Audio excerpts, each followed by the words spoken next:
All right. Welcome back to another episode 2 of Mental Health Awareness. As always, I am William G. Bacari. This is Brinkley.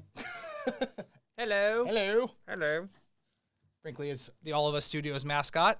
She is. You can catch her on our different live streams, and you can see her head pop up in a PNG, and it's all sorts of fun. Oh, she's everywhere. She's absolutely everywhere. And I'm always joined by Brian Karsten, of course, guys. Hey, guys.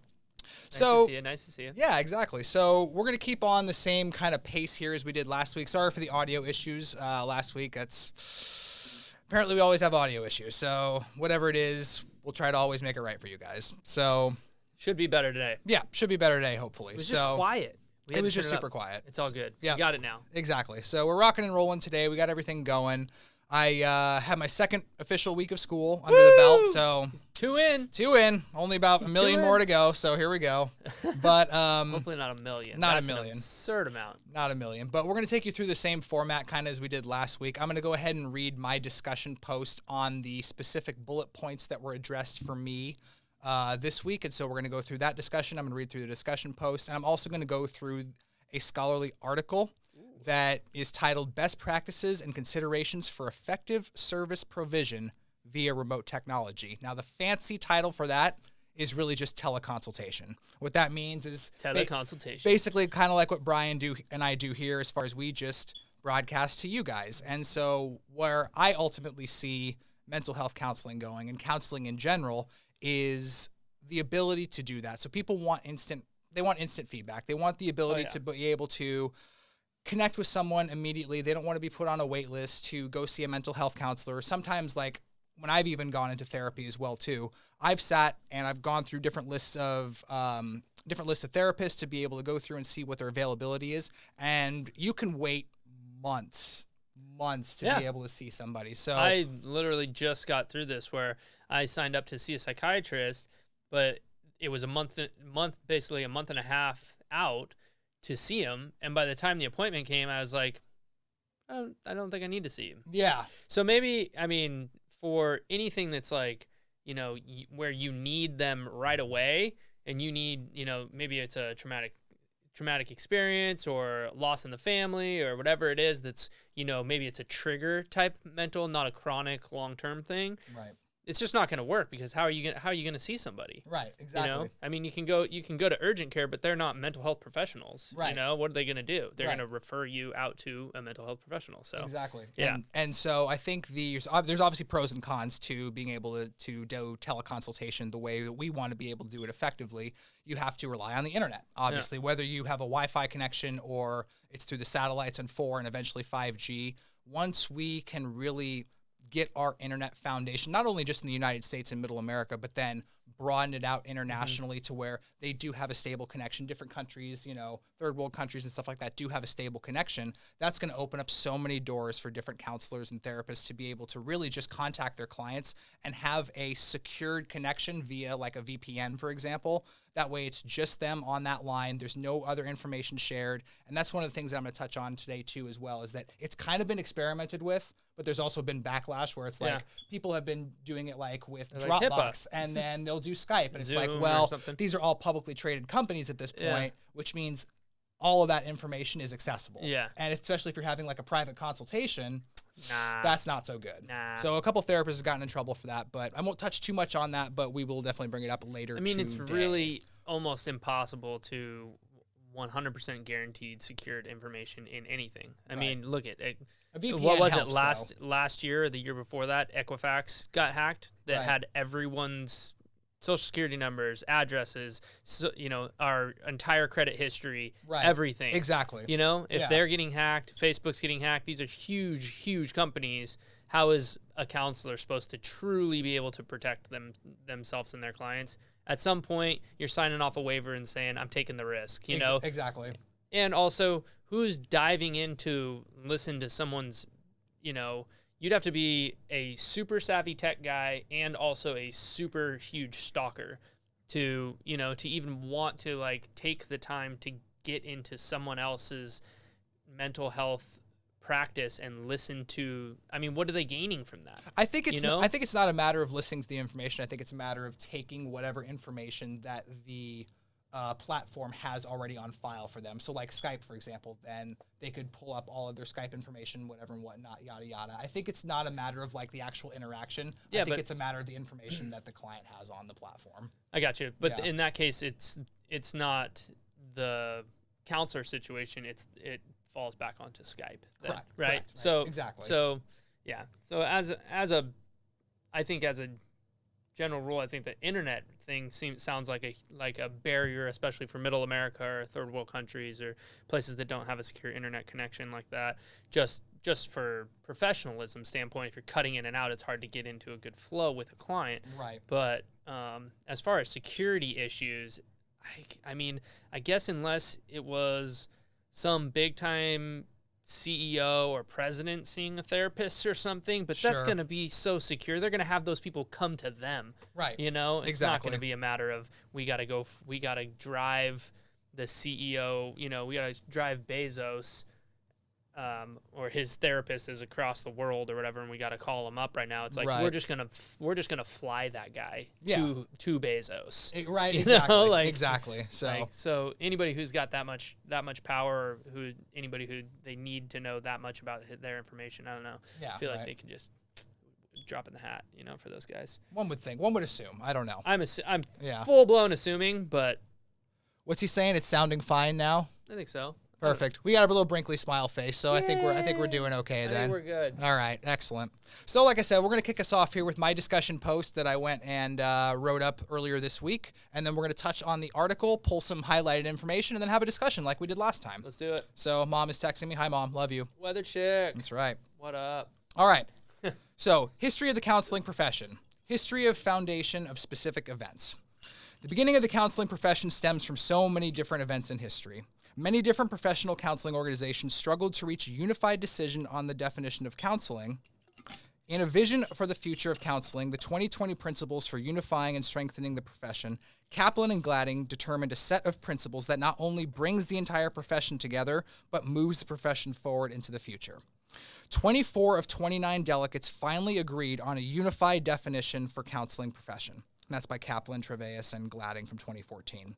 Counseling is a professional relationship that empowers diverse individuals, families, and groups to accomplish mental health, wellness, education, and career goals. And once again, that's by Kaplan, Treveis, and Gladding 2014. So what do we think about that? Counseling as a whole. Counseling is a profession. It's great. Right? Great profession. I mean, it's the oldest, I would say probably the oldest profession in history, right? It has to be. So it's storytelling or listening in some regard, absolutely. Yeah, just literally helping one another through some form of communication. Right. Even, I bet you, in caveman times when they didn't have a uniformed language, they would communicate, via probably body language or sounds or some type of, motions or throwing things. I have no idea, but you know what I mean? But throw this rock at the wall. This means one. Well, you know what I mean? But I mean, just someone's in distress. Right. You're empathetic and you feel that as just a being in the world, and going to them to help them in any type of degree is, I think, counseling, right? I agree. I mean, I totally agree. So I think, probably the oldest, or one of the oldest, maybe you could say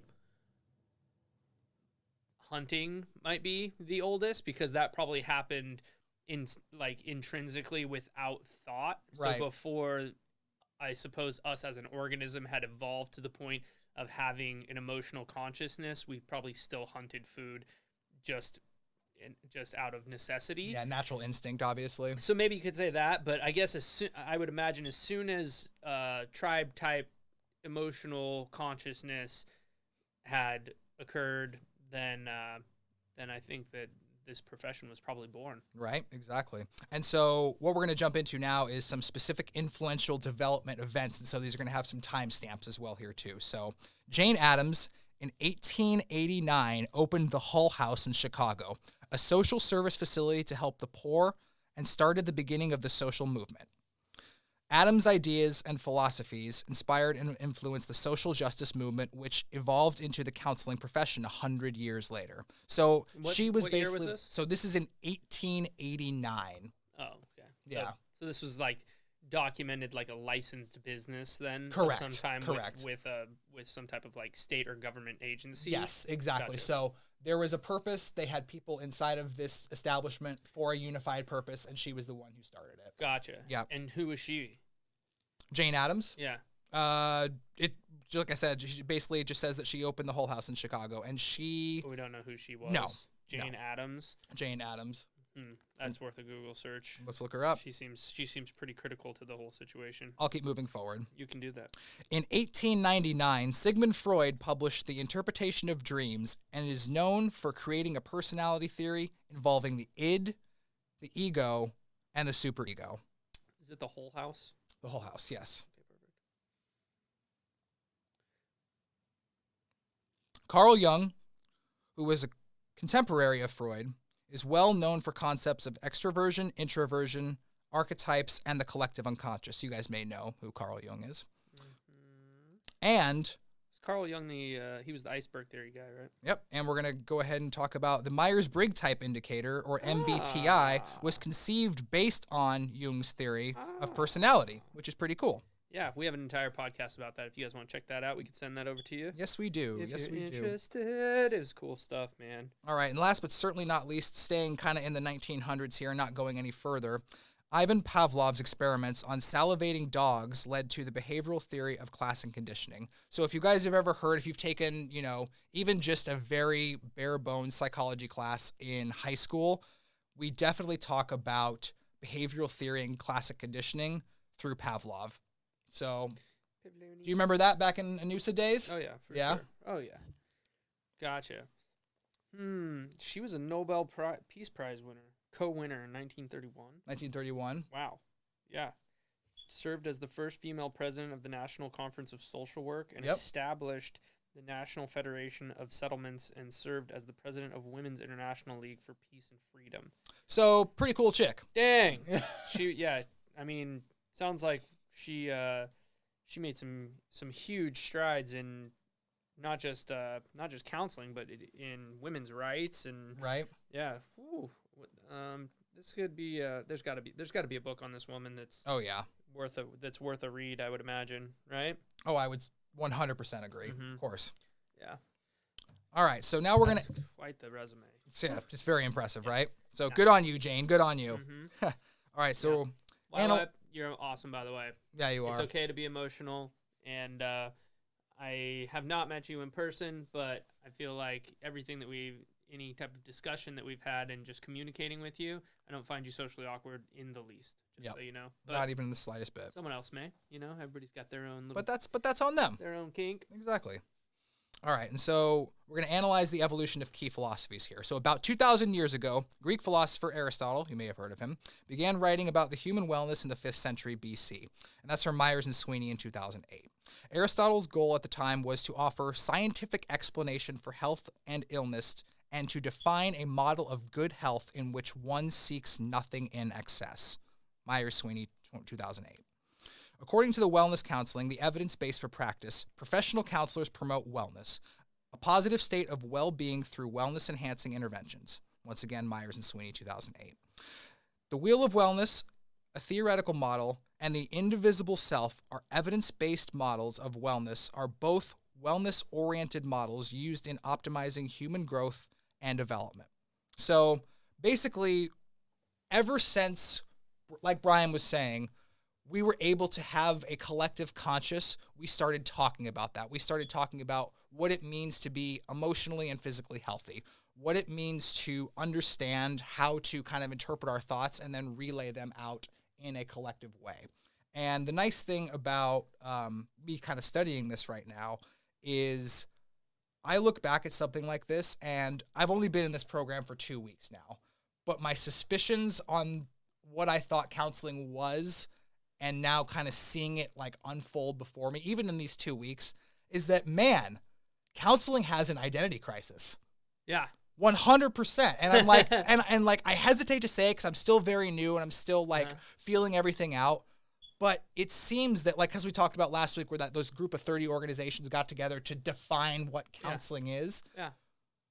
We still have an identity crisis. We're still not sure 100% as far as what we can play within our realm, what's in our wheelhouse, what we're capable of doing at all. So let's extrapolate counseling into careers, jobs, innovation in general. Yep. And we know this from our days with building our All of Us and the studio, and finding your identity is not an easy thing to do, and it takes trial and error. And I also think that they're just basically using an umbrella term for other people to discover what their personal niche is underneath it. Totally. And I'm finding that, with my personal training business also, is you can't be an expert in everything. Right. So choose your niche, the thing that you're passionate about, and that's what defines who you are and what you are within this career.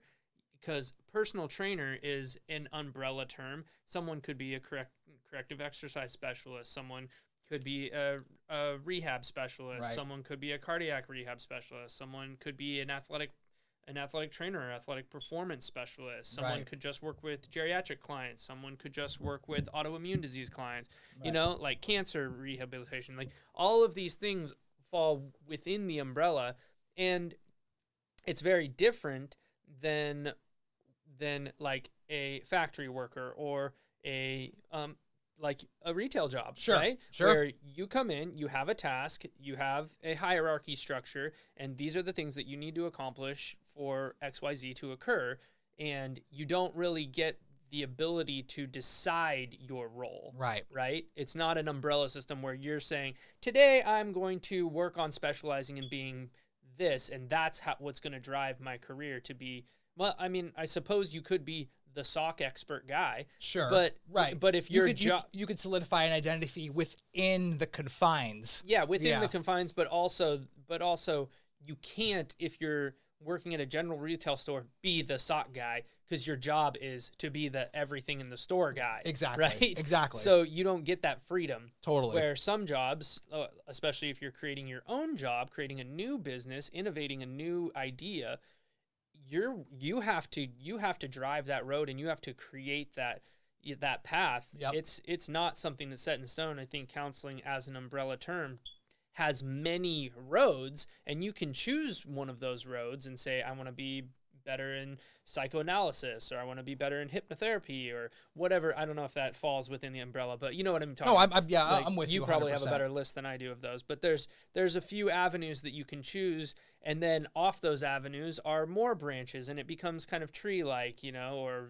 I mean, I'm a personal trainer, so when I think about it as, arteries and veins and capillary beds spreading out to the muscles, and each one gets smaller and smaller, and you become more and more niche and specialized for a specific purpose, and pretty soon you find your home and you stay there. Yep. Right? Yep. And I think that right now in the beginning of your journey, it probably does feel very, very broad and yes. I don't know where I'm going to go, but you've already been thinking about that, and that's the point of this class in this program, right, is for you to tinker and to discover where that road is, and if the sooner that you can find that end goal and feel where your home needs to be, the faster that you're going to be able to define your path and make a straight line, a beeline towards it, rather than do what I've done in my personal training career, which is flow through all of these different quote unquote specialties and feel like more of a jack of all trades, but not really found my home until just now when I've had to create my own business. Right. Exactly. And I think that's really well put. Long-winded. Sorry. No, and I think that's really well put. And it goes back to the idea of identity. And when I started this course called Survey of Human Research Development, they explain it and explicitly tell you are probably not going to find your identity in this 10-week course. Yeah. You are going to have a better idea, and you're going to have a much clearer vision of what your personal roadmap will be to get to X, Y, and Z, but you're not going to have a quantified, solidified, I'm going to do this, and I'm going to stick to this the entire time, because it's not realistic. There's so many branches. There's so many, many veins. So many places to go. So...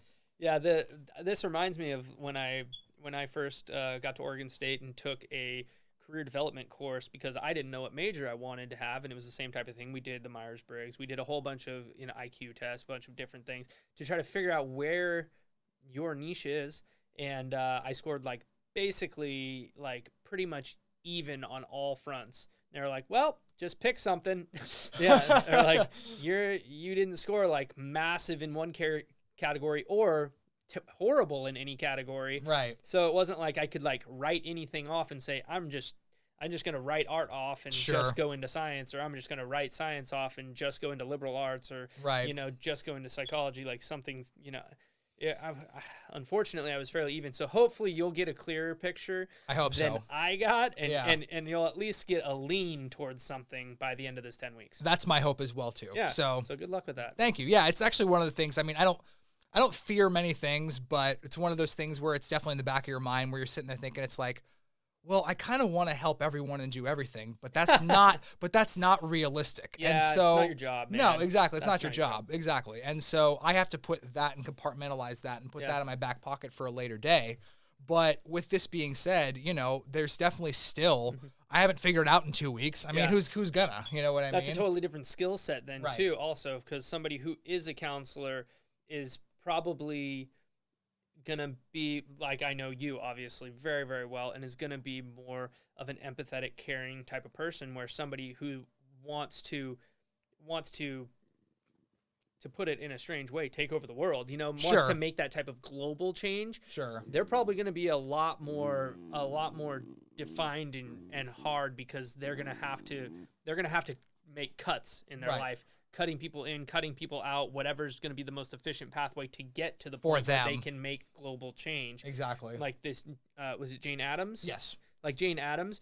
Jane Addams is an activist. Much more so than she is a counselor, it sounds like. She is driven to create and generate these councils and these committees and these federations to make these wide sweeping global changes. Exactly. Much more than she is sitting down the one-on-one going, hey, how you doing? You know? Right, exactly. So even though she made programs for that, she herself may not have been the best counselor.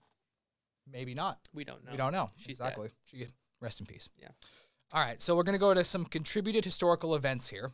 The American Association of Counseling and Development, or the AACD, became the American Counseling Association, ACA, in order to better reflect the membership and the mission of the organization.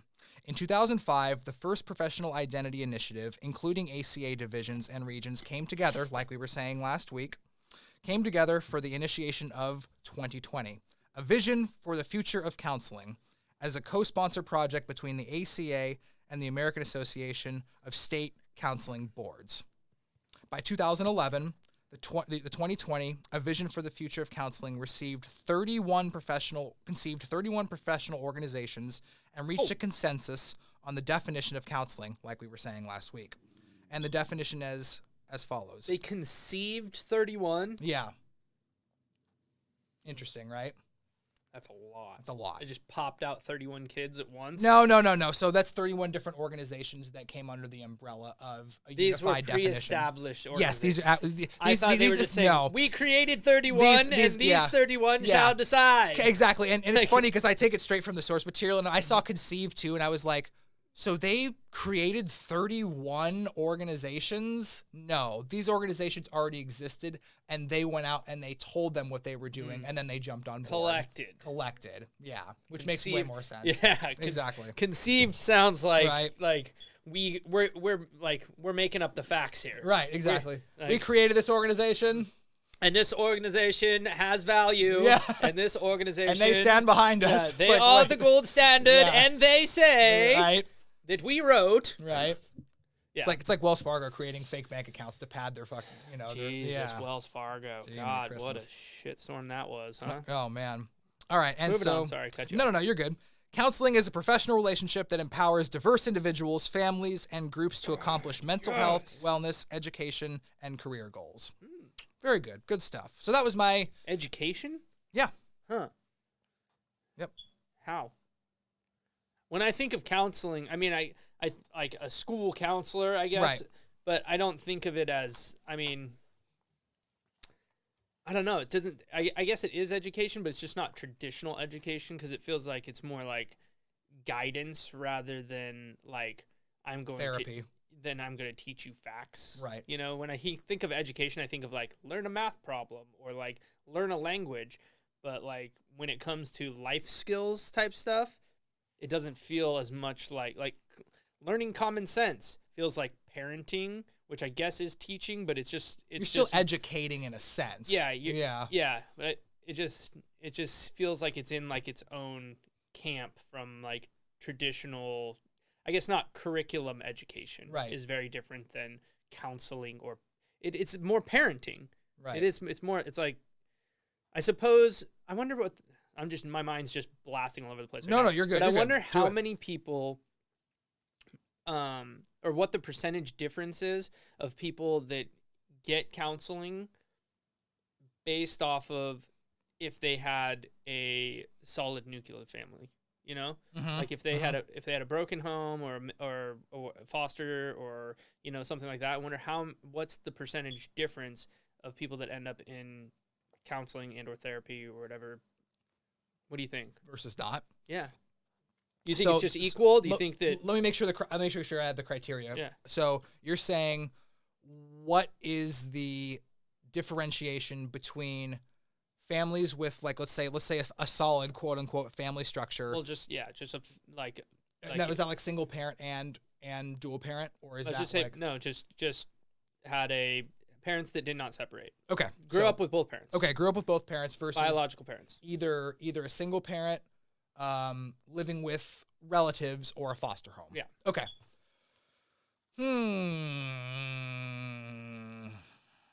Because there's different challenges that come along with all of them. And I'm not saying that, like, if you had, like, for example, I've been to therapy and my parents are still together. I don't think that there's different challenges that come with different ones. Right. But I wonder if there is a substantial difference in any particular category if they've done a study on that. A poll on that? I don't know. It's a good question. My first instinct and my thought is that it's probably, the statistics are probably higher for those in single parent or grew up with a family member that's not their parents or in a foster home. I'm guessing it's probably like, if we had to put odds on it, I would say maybe like 1.5 to 1.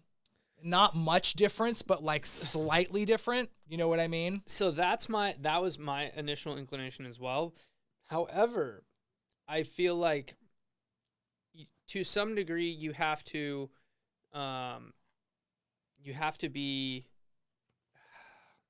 this is just a hard subject to even talk about. Why says special education? Good call, Why? Good call. Huh? See, he says special education. Special as well, education, too. yeah, Good that's call. good.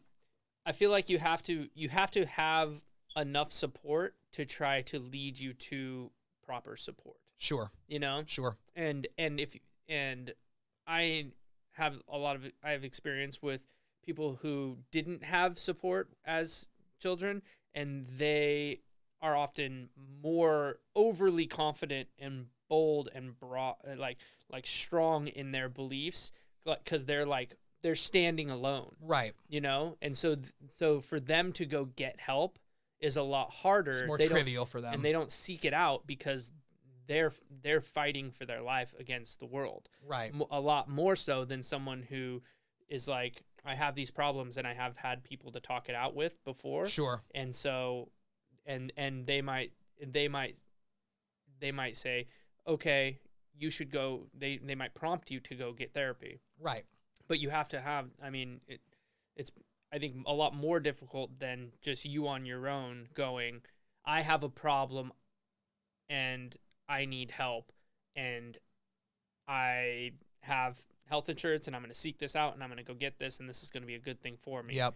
You know, a lot of times I feel like therapy comes from the outside, from people saying, hey, like, buddy, you need some help. Have you tried this? Hey, buddy, you need some help. Right. You know, like some type of, even if it's not like a full blown like drug intervention, but like, you know, a minor intervention. Like, right. Like, dude, I've noticed that, you know, your mood's changed, or, you know, you've been having a hard time lately or something. And have you talked to anybody about it? Exactly. Yeah. You know, those kind of things. And having that support system may urge a higher percentage to go. Yeah. I don't know. Well, it's just a thought. It's interesting that we had the similar thought at the beginning as well too. Yeah. But now after listening to what you said, like your point your point after your first initial thought Right? really kind of makes sense as well too. Yeah. So I don't know. I don't know. It'd be interesting if there's a study done on it. I haven't checked. I will check. I'm sure throughout we'll get back to this. Yeah. I'm sure that he's probably going to run into a statistic Oh, yeah. of somewhat similar nature throughout his schooling here. Exactly. Yeah.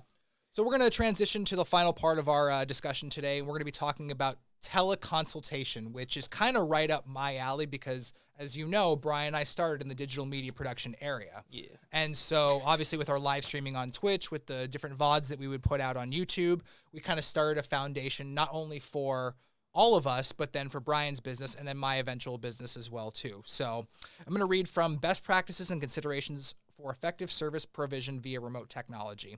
And this is by Denise Rios, Ellie Kazmei, and Stephanie Peterson. Teleconsultation is a method of providing services using remote technology.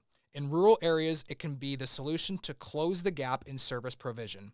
In this paper, we detail the technical factors that individuals who are attempting to engage in teleconsultation should consider. In addition, we provide some recommendations based on current trends and best practices and discussed implications for the future use of such technologies.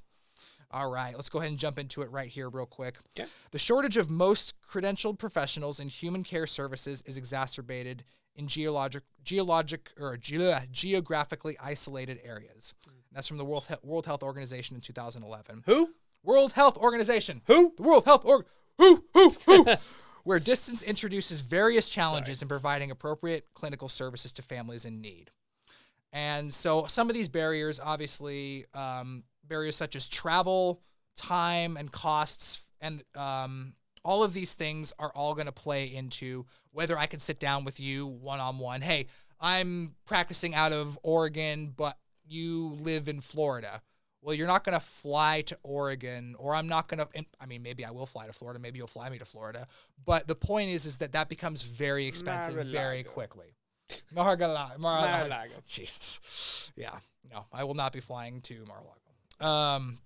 Anyway, but the point is that it starts to become very expensive. And once technology catches up with that curve to be able to go out and, buy a $100 microphone or a $100 webcam, then you're starting to set yourself up for success because then you're relying on the internet. You're relying on different third-party FaceTime.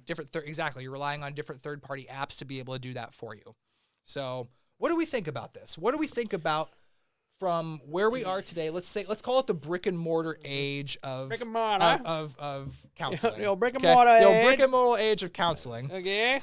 Do we think that in a certain spell amount of time, do we think that we're going to get to the point where we're doing most of our mental health counseling or therapy via some kind of technology? Yeah, 100%. What do we think? 100%. Okay.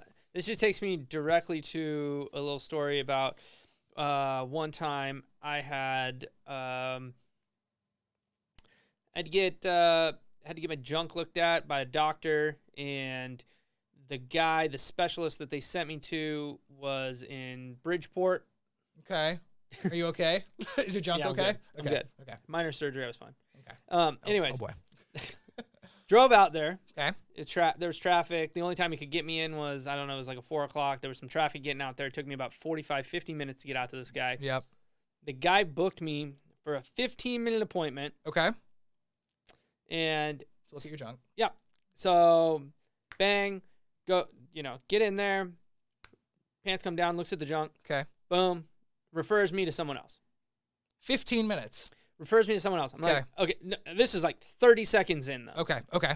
Looks at it, goes, send you somewhere else. I'm like, okay. So I got 14 and a half minutes left with you, right? Exactly. I was like, can you check out this spot? I got this little spot on my back right here. Just want you to check it out. Nope, sorry, got to book another 15-minute appointment. Why not? Why can't you check out the spot? He's like, we deal one issue in 15 minutes at a time. Sorry. And this was his words verbatim. Yeah. It was like one issue, 15 minutes. I drove 45 minutes here, saw you for 30 seconds for you to refer me elsewhere. After sitting in the waiting room for 10 minutes. Sure. Now I'm going to leave, drive another 50 minutes to get out of here. I could have shown you this via telecom. Yep. In 5 seconds from my home. would have been no problem. Yep. Right? Yep. Someone calls in, they say, "Hey, I need some advice." Okay. Right? Okay. Someone calls Will, Right. telecom's in, bang. Hello. Hey, yep. I need some advice. Yep. I got this issue. These are the options that I'm thinking.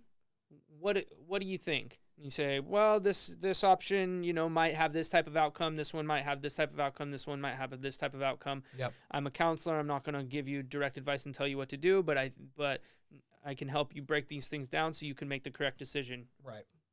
Okay, thank you. I appreciate it. Bang. 5 minutes. Yep. You get paid for 15 minutes worth of your time, right? More profitable for you, more accessible for me. It's a win-win. It's a win-win. Yep. Have to go there. Exactly. We're going there. We're going there Exactly. full speed ahead.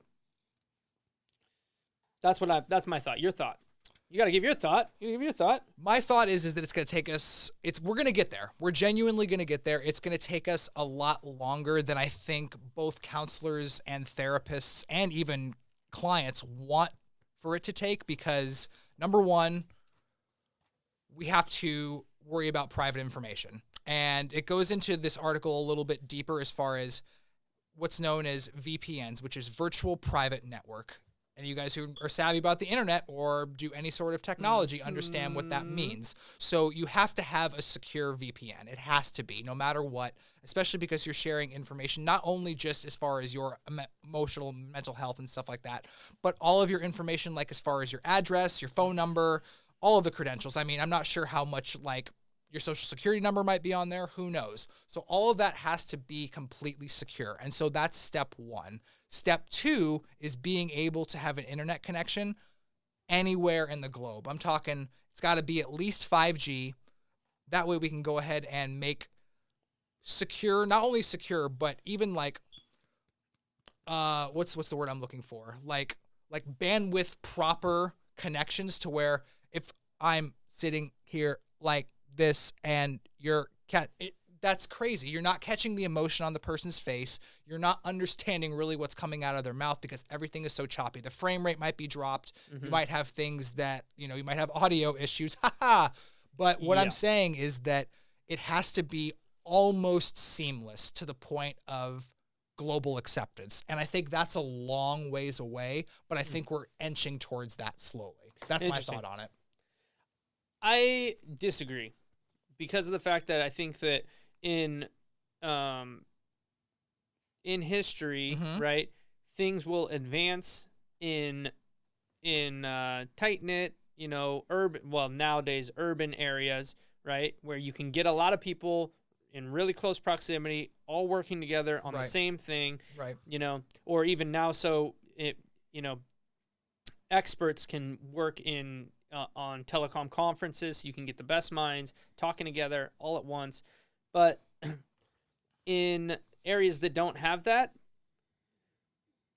they lag behind. Right. But I don't think that is a barrier for this not happening. I think that this will occur and it will take off in the areas where it can. Sure. And then when the infrastructure comes in, then it comes in and the other areas get it. It's like we weren't going to not filter water on the rest of the planet until everywhere on the planet could have filtered water. You know? Like, no, that's not going to happen. You're going to start the process. We're going to start the process. We're going to advance technology. We're going to get ourselves there. That way, by the time it gets to that third world country that didn't have 5G internet, by the time they have 5G internet, we have it perfected. Right. So they're getting the best product, and so that they can jump from point A to point Z, right? Instead of having them to go from A, B, C, D, E, F, G. Going through all the hurdles, Yeah, we went through the hurdles so you can get there faster. Right. We're going to expedite the process for you and try to catch you up so that everyone can then have equality globally. Yeah. That's my thought. No, that makes sense. And I think that what I meant by that is that, like, they're not going to get there quicker by, let me rephrase that. What I meant to say was I believe that it will do a rollout structure like you're suggesting, but getting everybody on that global front is going to take longer than I think anybody really wants it to because of the limits and restrictions via third world countries, yada, yada, et cetera, et cetera. But you're right. It's going to have that trickle effect where the people who are capable of doing it and the technology is there, Yeah. that's going to start. That's going to get the ball rolling They're down gonna the do it. hill, no matter what. Yeah, exactly. Like Jane Addams, right? She started the council and those federation, Right. and they probably were really big and made a large impact right where she was, and thousands of miles away they didn't even know. Right. You know, there was no counselor there. Right. And then pretty soon there was a counselor there. Right. And that was awesome. There And probably then- wasn't even a telephone. I mean, Yeah, you know what I mean? But Yeah. like eventually there was a counselor there, and then you know, one city further down the line figured it out. They saw this guy was making money, felt fulfilled, had a valued career. People in the community really liked this guy, Right. and so some lady in the next town over said, "Man, I want to do that too." And Right. so she starts her own practice, and she goes mentors with this guy, and it's an expansion process. And I think that everything in web. life, yeah, just like we were talking about with the capillaries or tree branching, it's a growth and it's a cycle. And absolutely. you know, I think that's just where we're at. You know, Totally agree. Oh, our chat is too far away. I got Can it. you Right here. see? Oh, you Yeah, got it. I got it right here. All right. What's Y saying? He said he's with us. He said yes, because our world is evolving around tech, and also they're already starting to do counseling on demand over video call, and I have heard it is very efficient. That's good. That's good. Why's on it? The most commonly used online meeting software, such as Skype, FaceTime, and Google Hangouts, are free and easily accessible. However, these video conferencing systems pose some ethical and legal challenges for practitioners. Specifically, these programs are not compliant with the Health Insurance Portability and Accountability Act, or HIPAA, if you guys know what HIPAA is. HIPAA. Yep. HIPAA Which applies to Anonymous. all electronic communication during the provision of behavior analytic services. So that goes back to what we were saying before, where it's available, it's there. However, it's not something that is quote unquote secure and backed strategically by HIPAA or by other organizations that, or just even by a VPN for that matter. Let me pose a question to you. Yeah. So you've been through therapy. Yep. Do you feel like your therapy would have been less impactful if you weren't in the room? That's a really good question. Yeah, put yourself right in the shoes and just say, you know, like, if I'm not breathing that air, feeling the electromagnetism coming off of that person's body, you know, is it the same?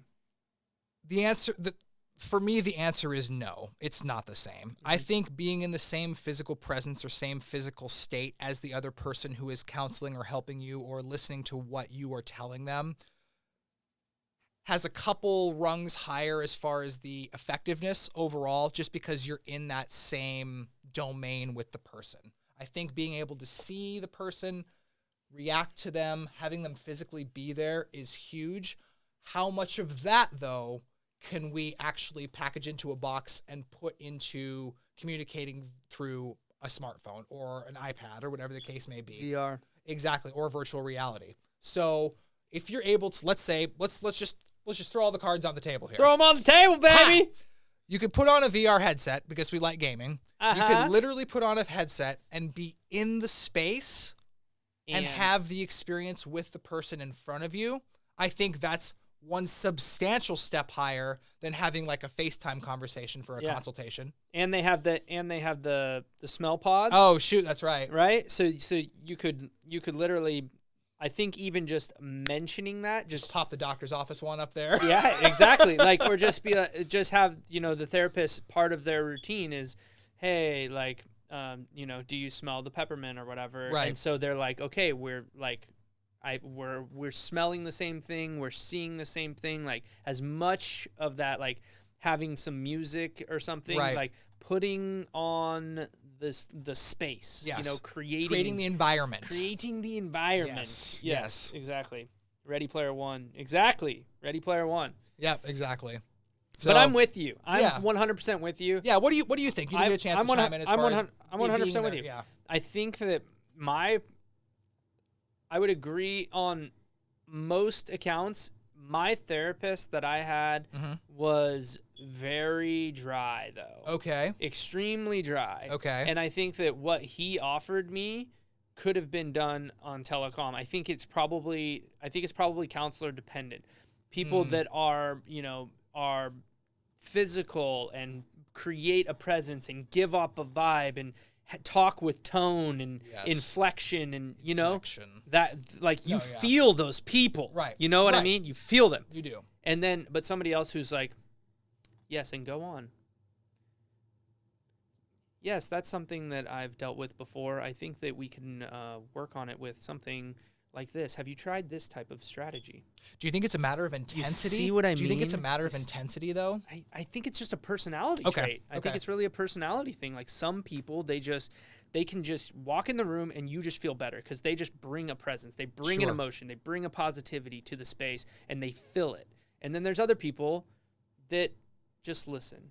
Right. You know, they're there and they just listen. They're delicate and they just and it's something that can also have an emotion in itself, but it also can just be dry. And my guy was great because I'm an emotional person myself, as you can hear through my tone right now, and I'll bring enough of that as is. Sure. Right? We don't need to be clashing that. And he just absorbed it and just reflected a calm state of just blank facts basically back at me. Sure.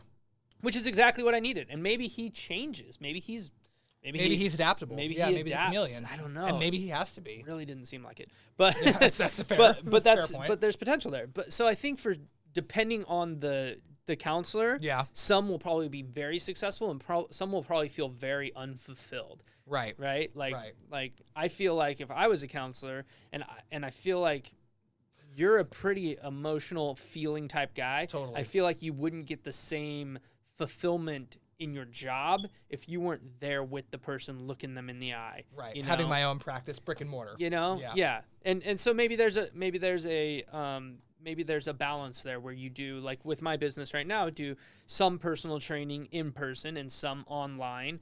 And the online is going to be a little bit cheaper because of that exact fact. I'm not there tactilely with you, taking you through it, letting you, feel my energy. Right. That has value and that costs more.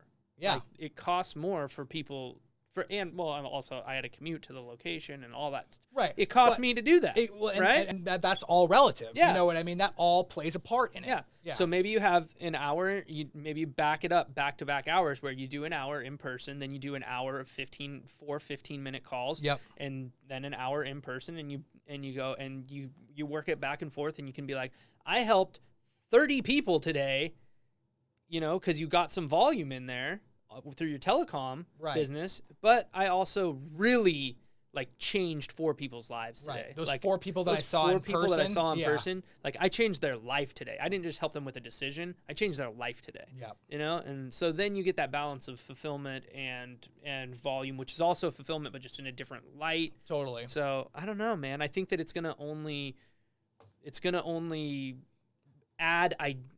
come back full circle, add identity to counseling. Bingo. Because some people, it adds another big branch right from the get-go. It takes that stump of counseling and says telecom counselors and in-person counselors, right? Because maybe some people with only in-person, they really love this profession, but they're just not good in person. Right. Like that's just not their ballpark. They sit there in that room and they feel uncomfortable. Right. And if they were behind a screen, maybe they're a lot better at their job from that point of view and from that distance. Yeah. And so, maybe it improves where people can branch out into things that are even more specific to their own personal identity. Right. It brings a set of skill sets to the forefront that may have been suppressed because or didn't even exist. Or because it didn't exist before. Yeah. Exactly. Your perfect point. Dude. Yeah, exactly. Exactly. So nice. I just had a funny thought. We're going to wrap up here in a second, but I just had a really funny thought of you were talking about energies and how, creating your identity and whatever and whatnot. And I just had this vision of me being the emotional person that I am. I could just imagine a client walking into my space and I'm up on the table, lightsaber battling, with these two things. Welcome to your counseling session. Welcome to your counseling session, baby. And they're they just walk in and you're just crying. Yeah, right. They're like, whoa, bud, do I need to help you? And it's like, yes, because I feel like that could be a tactic, right? That could be a tactic because when you're looking, when everything's about you, when you're wrapped in your head and you're like, I got all these problems and I don't know how to deal with this and stuff, and then perfect example. My car broke down. Yep. I was like, crap, what am I going to do about my car? Real life, yep. What am I going to do about my car? Real life just happened 2 days ago. What am I going to do about my car? Got my car literally on its last legs, almost died driving in. It was a cloud of smoke. It was unbelievable. This sounds pretty dramatic. It was. Yeah. I was driving down the highway in a cloud of white smoke. It was unbelievable. There's coolant and oil burning off this thing. I'm like, this car is going to explode. Yeah. Like, I'm going to die right now. It's like a Star Wars droid about to die. Oh, dude. Yeah, it was ridiculous. Get it to my uncle's shop, thank God. Turn it off, it's just a cloud of smoke. And I'm like, God, I got all these problems. What am I going to do? Like, how am I going to get to work? How am I going to, just thinking about just going down the line, all these terrible things. Right. And then this guy just pulls into my uncle's place. Mm-hmm. Right? Gets out of the car, walks over, really solemn. Yeah. Got a hoodie on. He's like, hands my uncle $400. Says, sorry, I'm late on the payment. Just got diagnosed, stage 4 liver failure. Oh boy. Or kidney failure. Oh boy. Stage 4 kidney failure. I'm on the list to get a transplant. Just came out of nowhere. I had no idea. Just went into the doctor. Kidney's failing. And so I've been out of work, and I'm sorry that it's taken me so long to get you the money. And I'm like, fuck my problems. Right. Just straight up. Immediately rebalances you. Immediately. Oh, yeah. So someone's like, oh God, I'm so depressed. I'm having these struggles. And they walk in and you're just crying in there. And you're like, they might be like, wow, they might come to help you. Right. And then they feel valued because they gave something outside of themselves that wasn't thinking internally back at themselves. Could be a strategy there. Exactly. No, that's really interesting. That's really, really interesting. Anyways. So, yeah, either you're going to find me lightsaber battling on the table or you're going to find me crying because I just read some emotional shit. There we go. One of the two. Doesn't matter. So, guys, what do you think? Let us know in the comments below. What does teleconsultation mean to you? Do you think it's our future? And do you foresee different therapists and counselors either utilizing this or saying, I'd rather just be in person? Let us know what you think in the comments below. Brinkley loves you. We love you. Good night.